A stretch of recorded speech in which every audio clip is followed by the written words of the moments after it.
from different countries. I believe study hard and never give up. One day I can make my come true. Assalamu alaikum wa rahmatullahi wa barakatuh. ওয়ালাইকুম আসসালাম ওয়া রাহমাতুল্লাহি ওয়া বারাকাতুহু। এই যে আপনারা শুনলেন ইংলিশে একটি ইন্ট্রোডাকশন মানে হচ্ছে পরিচয়। সে নিজের পরিচয় দিল একটি ইংলিশ টিচার রূপে।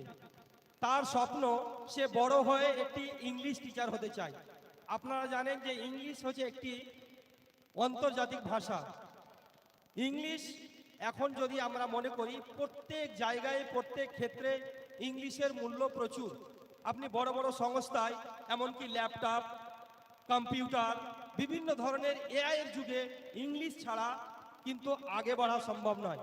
তো সেই নিজের পরিচয় দিল যে আমি একদিন ইংলিশ টিচার হয়ে আমি আমার সমাজের ছেলেকে মানুষ করব। আমার লক্ষ্য আমি অর্জিত।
হ্যালো, হ্যাঁ আপনারা বসে পড়ুন, ধৈর্য ধারণ করে বসে পড়ুন।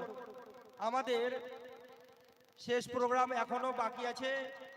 এই যে প্রোগ্রাম আমাদের শেষ হওয়ার পরে পরেই কিন্তু আমরা বাচ্চাদের বাৎসরিক রেজাল্ট আমরা ঘোষণা করব এবং তারই অপেক্ষায় প্রত্যেক অভিভাবক এবং গার্জেনগণ এখানে বসে আছেন ধৈর্য ধারণ করে। তো আর আমি কথা বলবো না। এবার আমি ডেকে নিচ্ছি সুফিয়া খাতুন, ক্লাস 1 থেকে Sufia Khatun open sky children academy সম্বন্ধে একটি বাংলা কবিতা প্রস্তুত করার জন্য। যে সংস্থাতে সুফিয়া খাতুন পড়ছে ক্লাস 1 এর একটি বাচ্চা, সে নিজের স্কুলকে নিয়ে একটি বাংলাতে কবিতা প্রস্তুত করবে।